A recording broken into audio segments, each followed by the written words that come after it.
Mahigit 700 derehistrado at loose firearms ang nasamsam sa Calabar Zone mula nitong Oktubre. Isa sa mga arestado, Barangay Kagawad.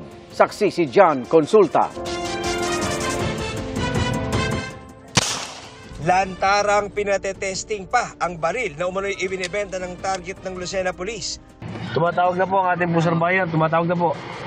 Salamat daw! Oo, di daw! Kaya agad ikinasya ng mga otoridad ang intrapid laban kay Hector Jaca. Na-recover ang baril na nakunan sa surveillance video. Mayroong isang personality dyan na napansin nila na may humawak na ng maraming baril at nagbibinta talaga siya. Nagkaroon sila ng transaction, kaya nagkaroon tayo ng entrapment operations dyan at bypass operations.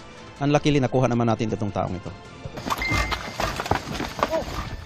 Paspasan namang pinasok ng intelligence operatives ng Quezon PPO ang bahay ng Barangay Kagawad na si Jacinto Mauleon sa San Antonio, Quezon. Sa bisa ng search warrant, nasamsam ang isang caliber 30 carbine, isang 9mm at isang caliber 38. Wala siyang kaukulang lisensya. Hindi nireklamo din siya sa kabarangay niya. At ang masaklap nito is elected official, incumbent officials ito.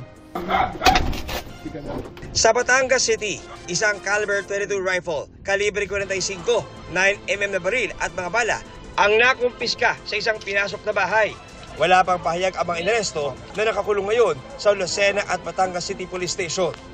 Sa kabuuan, umabot sa 778 na piraso ng hindi rehistrado at loose firearms ang nasamsam sa Calabar Zone mula October 1 hanggang December 13, 2023.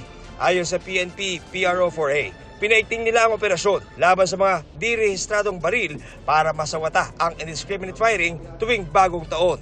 During Christmas, New Year, marami tayong kababayan na pag nakainom, nagpapaputok. Nakita natin na may mga shooting incidents tayo, so kailangan nating gumawa ng aksyon. And one way is to implement search warrant dito sa mga firearms na ito. Isa sa ilalim sa ballistic examination ang mga baril na nakumpiska para malaman kung nagamit ito sa krimen. Para sa GMA Integrated News, John Consulta, ang inyong saksi. Mga kaibigan, samahan nyo kaming saksiyan ng mga balita. Mag-subscribe sa GMA Integrated News sa YouTube. Para sa mga kapuso abroad, samahan nyo kami sa GMA Pinoy TV at sa www.gmanews.tv.